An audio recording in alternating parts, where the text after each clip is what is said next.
Okay, and now I'd love to ask former Congressman Carlos Curbelo to come to the stage. I'm just honored to be able to interview him today, and while he's coming up and having a seat, I will go ahead and read his bio. How are you, Congressman? Good to see you.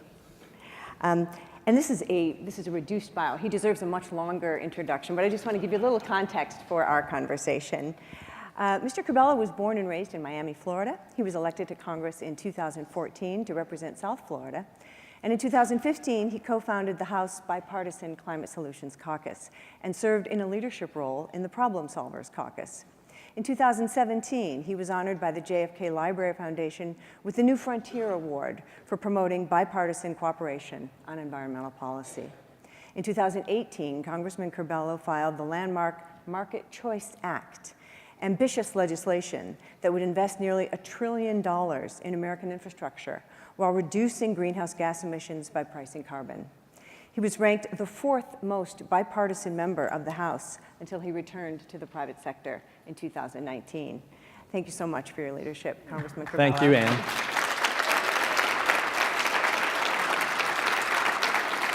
So I want to start with an easy question. I'm just curious, are you having more fun outside of Congress than you did in? Just tell the truth. I don't know about having more fun, but I feel liberated. So I sense that, yeah. A little less stress, a little more time at home, and still involved in causes like this one, and feeling like I'm making a difference. So life after Congress is just fine. I tell everyone, don't feel sorry for me. That's good to know. Well, we're on the heels of a historic vote in Congress tomorrow, H.R. 9, that put out by Representative Kathy Castor. And of course, most of you know that the Climate Action Now Act would take away any funds to remove the U.S. from the Paris Agreement, would also ask the administration to put us on a plan to meet the NDC. What's your sense of the vote? And I guess hot off the press, one of your colleagues, Representative Fitzpatrick, is going to be voting for it. So is it a good vote? Do you sense more of your Republican colleagues might get on board, or what's your sense? Well, the first thing I'll tell you, Ann, is that I criticized the administration when the president decided to withdraw or announce that the United States would withdraw from the Paris Agreement. Now, what I'll tell you is I think the vote tomorrow is important. I'm glad that Brian is stepping up and voting in favor of this legislation. I think more Republicans should. I know that many Republicans, if not publicly, certainly privately, did oppose the withdrawal from the Paris Agreement. But at the same time, I tell you that this is a show vote. This is not going to make a difference. This is akin or similar to the Green New Deal vote in the Senate. Now, even though it's in that sense a meaningless vote, the fact that both chambers are bringing up climate-related legislation, the fact that this is being discussed and debated and reported in every news outlet, that is good news. That means our issue is alive. That means that we're in the game. When no one's talking about your issue, forget it. You're dead, you're going nowhere. Everyone is talking about climate these days. And I don't know if you're going to ask me about the Green New Deal, but I think the greatest contribution the Green New Deal has made is to elevate the issue. I don't consider the Green New Deal a serious plan to reduce carbon emissions. As a matter of fact, climate is just a small accessory of the Green New Deal. But everyone's talking about it, and Republicans are being asked about it, and they're saying that it's terrible, and that's probably true. But they're also being asked what their solution is, and that's where we're seeing the change, and that's why I'm feeling optimistic these days. Okay, well, I'm happy to hear that you're optimistic. Yeah. Talk to us a little more about why it's been so difficult to get Republicans to act on climate change. And you were in the thick of this. I mean, you recruited for the caucus, you did a wonderful job. Just talk about what that process is like and what we may be missing. So I really think politically we bottomed out on this issue around 2014, 2015 when I arrived in the Congress. I remember a small group of us, Ryan Costello, Lee Stefanik, Chris Gibson, were talking about climate change, and we were trying to recruit colleagues, and we realized we were the only ones who would even say the two words together that way, climate change. So that's when we realized that we needed to undo the polarization that I think began after the 2000 election, when Vice President Gore became the face of the environmental movement. I commend him for his activism, for his commitment, but looking back, I really wish he would have found a Republican partner to embark on that journey with, because that's really when a lot of Republicans just reflexively came to the conclusion that if Al Gore is for something, we must all oppose it. And when I arrived in the Congress in 2015 with this small group of Republicans who cared about this issue, we started trying to undo that process. And that's what the Bipartisan Climate Solutions Caucus was all about. It was about establishing a dialogue. It was about getting Republicans and Democrats to talk to one another, to focus on the science, on the facts, and then eventually to become an ideas factory. And the caucus has been a success. We went from having 4 or 5 Republicans who even acknowledged climate change to having 45 on the record joining the caucus with 45 Democrats, not only acknowledging climate change, but recognizing that the government has an important role to play in solving climate change. And today, you see Republicans like Greg Walden, a thoughtful leader who's the ranking Republican on Energy and Commerce, saying, no, this is real, this is a serious threat. Our debate should be about solutions. That's wonderful. That's light years away from where we were just a few months ago when I left the Congress. There was no Republican leader back then willing to address this issue in such a way. And the caucus first became a forum for dialogue, then became a forum for organizing, and we did organize to defeat anti-climate amendments filed by Republicans. This was the first time this happened under the Republican majority.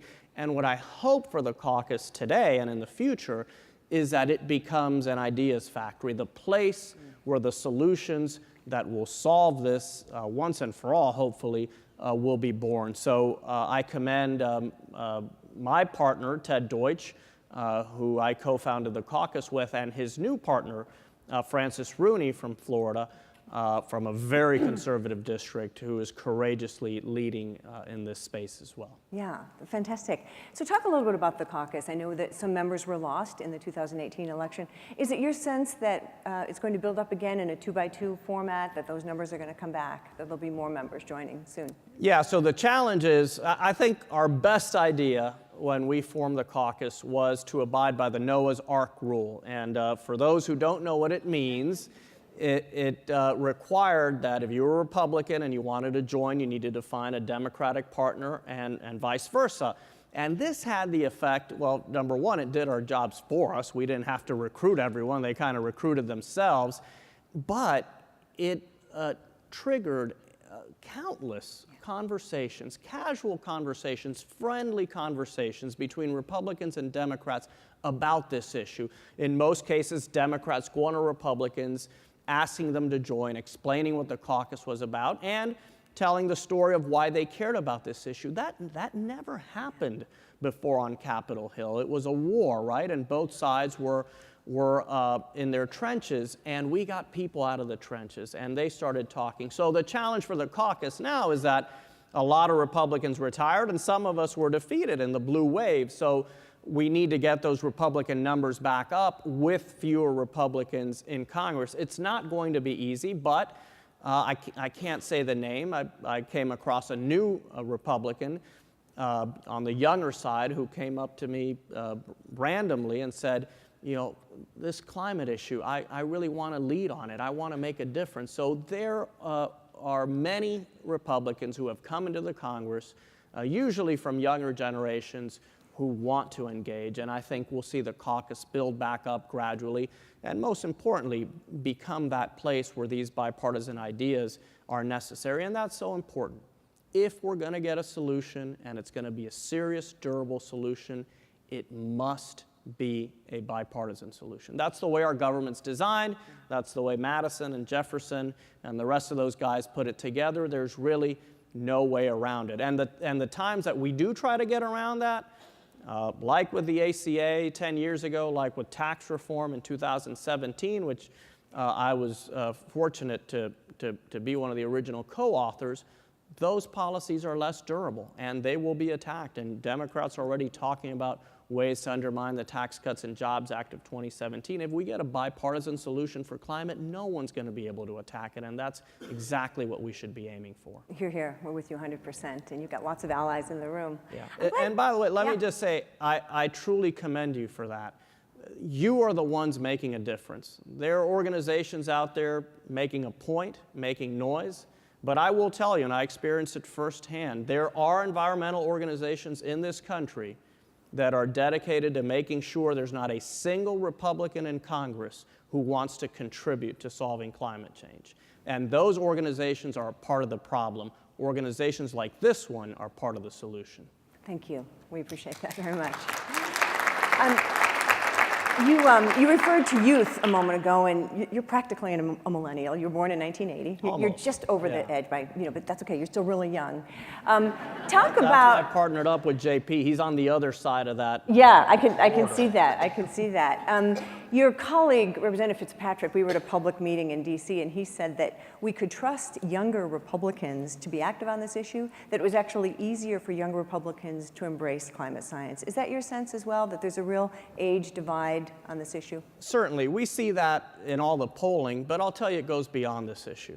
I always found during my 4 years in Congress that members of younger generations were just easier to work with, not just on climate, on guns, which were mentioned here earlier, on immigration. And by the way, it's not that we agreed ideologically or that we were all in the middle of the political spectrum. We were all over the political spectrum. But a lot of the younger members have the mentality, well, I don't agree with you on a lot, but let me figure out where we can come to agreement. I found that a lot of our colleagues who are in the baby boom generation and older just didn't have that as part of their DNA, and I think that's one of the big reasons why our Congress is broken and is unable to process some of these major questions. And I'm not one to make generalizations about generations, but that was my experience. So as more, not just Republicans, but as members from younger generations continue to populate the Congress, I think we're going to see the logjam clear, not just on climate, but on a lot of these issues that our country has been struggling with for, in some cases, decades. Yeah. You mentioned baby boomers. I wanted to talk about baby steps. And when Republicans take small actions, which are important, they take baby steps, is it important in your mind that we thank them, that we reward them, that we give support for those actions in particular? There's no question. And I've been quoted as saying that in many ways, Republicans venturing into this policy area are babies because they are crawling and we want them to walk, and we should treat them, and I mean this in a positive sense, a lot of these are my friends, the way we would treat a baby. When they stand for the first time, you make a big deal out of it and you throw a party. And it could sound diminishing, but it's not at all.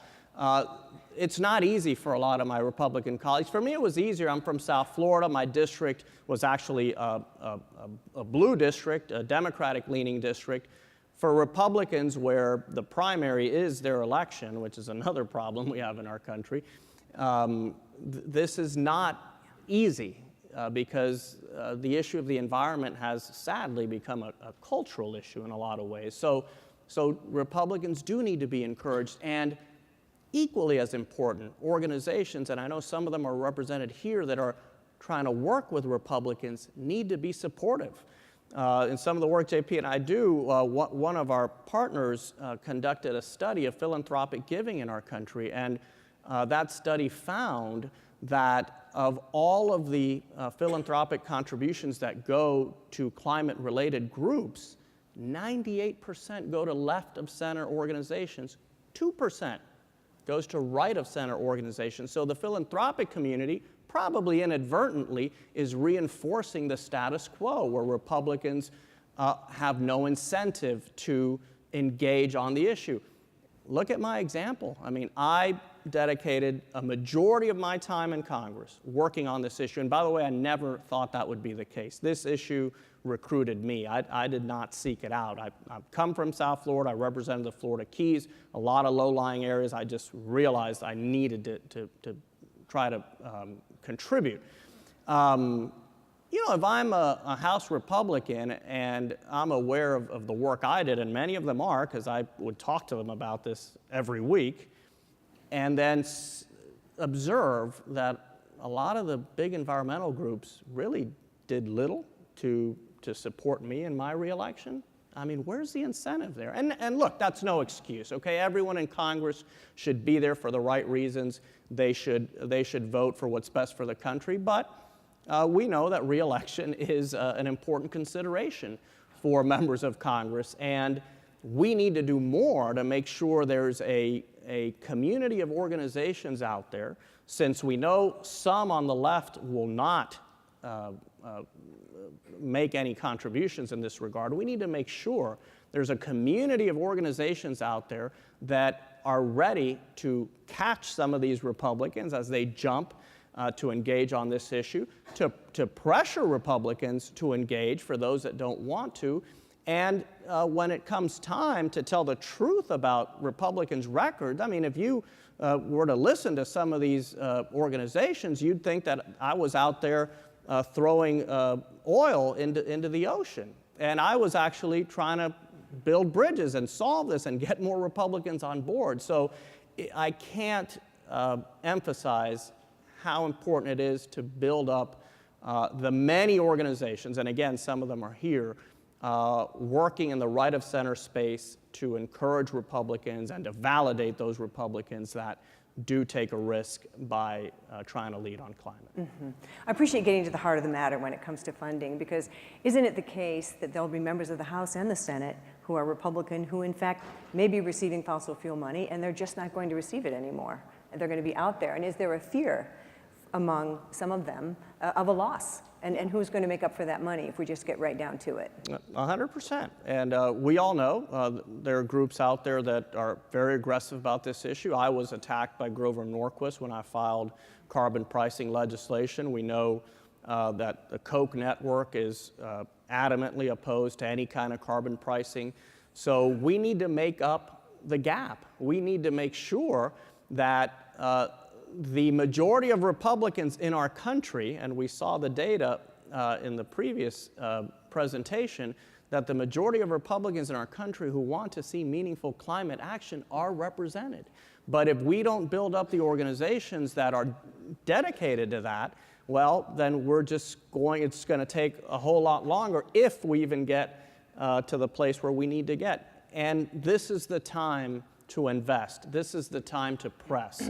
Again, we're in a different world. Republicans are not only looking to sit at the table to negotiate a compromise, but they are trying to figure out what they're going to bring to the table. And you hear Lamar Alexander and Lindsey Graham and others talking about Manhattan Project types of initiatives. This is all good because they're going to have to be paid for in some way. We saw the president and Democratic leaders sit yesterday and talk about infrastructure investment. I would like to point them to the Market Choice Act because that's exactly what it was about. Conversation you had up here earlier about how the Washington state referendum failed. When presenting carbon pricing legislation or the concept of carbon pricing, it can't just be about the tax. It needs to be about everything else. Carbon pricing gives us an opportunity not just to reduce carbon emissions, but to make other important investments in our communities, and not just for environmental remediation, but also for infrastructure. That's where most of the funding from the Market Choice Act would go, to funding American infrastructure. And that's everything from public transit to roads and bridges and everything else that we know our economy needs. So they said $2 trillion. I think that's just insane. But if we were to get a good $1 trillion in infrastructure investment in our country, I think the only way to pay for that would be through carbon pricing. Let's talk about the Market Choice Act for a moment. I know one of the key elements of that you carved out was funding for displaced workers. Can you talk a little bit about that? And did you anticipate getting the labor community support for the act? This is an important provision, and I think one of Hillary Clinton's biggest mistakes in the 2016 campaign was to make that comment about how we're going to just shut down coal plants. You know, if you're an environmentalist, you stand up and cheer to that. If you're a coal worker, that's a slap in the face. And then some people think that we make it better by saying, oh, don't worry, we're going to retrain you and you're going to do something else. That's a pretty arrogant thing to tell someone who's maybe 55, 60 years old. Hey, don't worry, we're going to get you out of this job and we're going to find something else for you. It can't work that way. So we wanted to make sure that all of the workers in the coal industry, especially the miners, had the option of retiring if they wanted to. And being made whole if they chose to retire. And of course, for those that wanted to go to job training or go to school, they would be supported as well. The transition is not going to be easy for a lot of people, and we have to be sensitive to that. And we can't just walk around the country pompously talking about shutting down this place and that place. That's the wrong way to address this issue. And since you brought up this component of the legislation, I'll point you to another one, which is why I think the Paris Agreement vote, all important, is not as important as many of us who support the agreement or staying in it would like to believe. A border adjustment tax is the key to making sure the rest of the world follows and prices carbon. We don't have to sign any agreements if we have a border adjustment tax. We don't have to trust anyone, and that's a good thing. I don't want to have to trust China. I don't want to have to trust Russia. I don't know that I ever could, to be honest. And it wouldn't be the first time in our history where Kyoto, for example, we did not sign, yet we met the goals of Kyoto, and the signatories did not meet the goals. So I think if we can agree on a price on carbon with a border adjustment tax, that way our products would not be at a disadvantage, and the products of countries that don't price for carbon would have to pay that tax at the border. That solves everything. Within a matter of months or years, the rest of the developed world would follow, and that's what we need, right? Because if the United States goes to net zero emissions tomorrow and the rest of the world doesn't change, maybe we've bought a little time, but that's not enough. You know, many of the folks in the audience here are going to be taking part in the largest ever advocacy day for carbon pricing on May 21st and 2nd. We're calling it Lead on Carbon Pricing, Lawmaker Education and Advocacy. 85% of our meetings will be with Republican offices, and I'm wondering what would be your recommendation for, these are folks who really want to get it done. They really want to know the on-ramps to getting Republicans to act on climate change. What would you suggest that they tell them? So, first of all, I'd join you if I didn't have a one-year lobbying ban, so I'll be with you in spirit. But I commend you for focusing on Republican offices. That's where we have room for growth. That's where we need to grow. And by the way, we don't need to get 100% of Republicans on board. We just need about a third of them, really, in order to get meaningful legislation out of the House and Senate. What I would always tell my colleagues, and a lot of Republicans, although I will admit, I figured out when I was in Congress that the party that cares about fiscal responsibility is always the minority party. Whoever it is, Republican or Democrat, that's who cares about deficits. But in theory and in their hearts, most Republicans really are worried about the public debt. And certainly I am. I'm 39, and people my generation and younger are the ones who would be most hurt by a fiscal crisis. So what I would tell my colleagues is, we all talk about the debt. We all know how dangerous it is and how selfish it is to keep saddling younger Americans with more and more debt. The environmental debt that we're leaving behind is at least as pernicious, at least as damning and as dangerous as the public fiscal debt that we're leaving behind. So what we should do is work together to reduce all debt. And certainly for parts of the country like South Florida, the environmental debt and the threat of sea level rise is far more ominous than the fiscal debt, even though that's important as well. So I think that's kind of the sweet spot, and to show Republicans that a solution, I mean, many of you here are corporate leaders.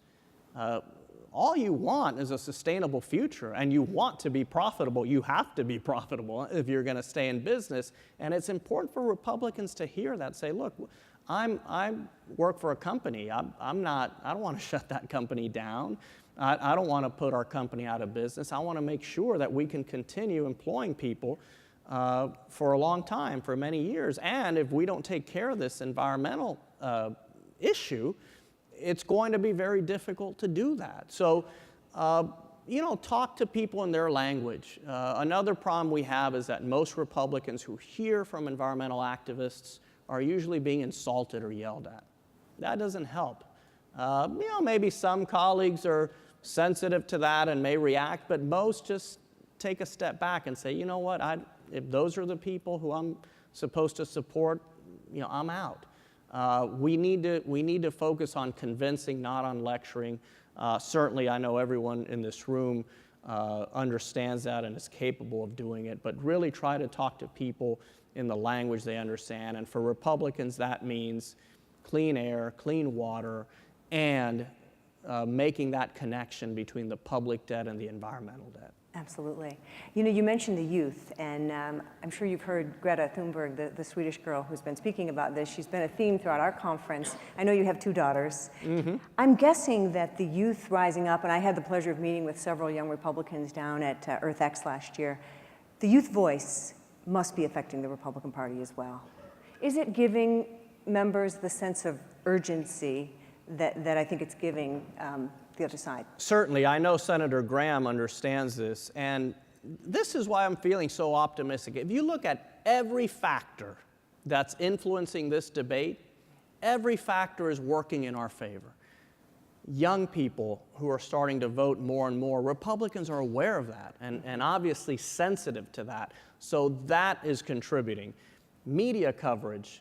On December 30th of last year, I was part of a Meet the Press show where the entire hour was dedicated to climate change. First time that a Sunday morning show has dedicated the entire show to this issue. And by the way, what are they covering? Not this discussion about, silly discussion about whether climate change is real or not, but they're covering the real-life effects of climate change. They're going to places like South Florida and others around the country and documenting what's happening so people are more aware.